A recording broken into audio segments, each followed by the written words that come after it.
wanted this to be a nice video, because if the Trekkies find it, I want them to like me.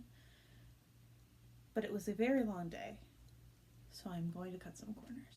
Hello, my friends and fellow VEDSies, and happy Star Trek Day. That's right, on this day in 1966, the very first episode of Star Trek aired. And to celebrate, I thought we could play a little game. You see, Voyager is my favorite Star Trek series. It's not the best, but it's my favorite. And that's because it seems like the writers never said no and instead committed to any and all bits at 110%. That's why when you look at listicles that are about the most adjective Star Trek episodes, there's always Voyager on the list, regardless of what the quality they're looking for is.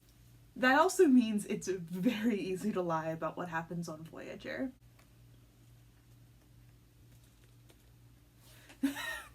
No, don't go there. Not there. Not there. Camera hog, little diva baby.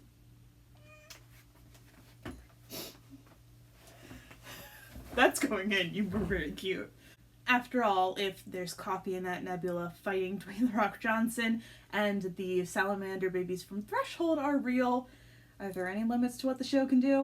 So I thought, as the resident Voyager fan, I could pose two truths and a lie of things that actually happened on Star Trek Voyager and see if any of my fellow VEDSies can guess correctly. This is the part I really need my script for. Number 1. While bartering, the crew is given a strange plant that allegedly has mystical powers if allowed to bloom during an eclipse on the home world.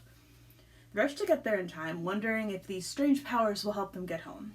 Despite the episode taking this fairly seriously, the plant in question is obviously an artichoke that got spray painted orange. 2. There is a fight scene set to Le Donna Immobile, the dun dun dun da da da dun dun dun dun da da opera piece, that ends with someone getting stabbed in the ass with a sedative. Actually, it ends with everyone clapping for the opera, but someone does get stabbed in the ass. 3. Amelia Earhart's not the only Earthling they find in the Delta Quadrant. Dinosaurs took to space. But this race of evolved dinos have religion, and that religion does not take kindly to science that contradicts their teachings. The scientist who discovers Voyager is put on trial similar to Galileo and ends up relenting in order to save the lives of the Voyager crew. You think you know which one I made up? Are you sure? Okay. So let's go in reverse order, starting with number 3, the Dinosaur Galileo episode. That is true. Season 3, episode 23, Distant Origins, deals with the idea of what happens when religion determines what is true, not science. And if you thought that the Amelia Earhart bit was a technicality I was trying to get you on, nope, that's a different episode, but that also happens.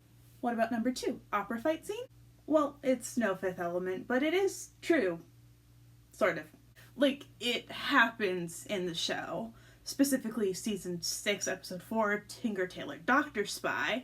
The doctor daydreams about performing opera for the crew, and Tuvok goes into a ponfar and needs to be sedated.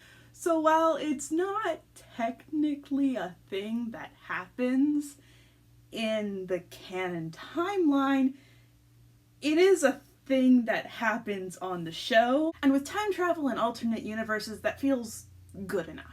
So yes, number 1 is the one I made up. Well, I actually reskinned the plot of an episode of The Electric Company and just made it more Star Trek-y, but it kind of works. Perhaps it says something about me that those two shows can work so well together.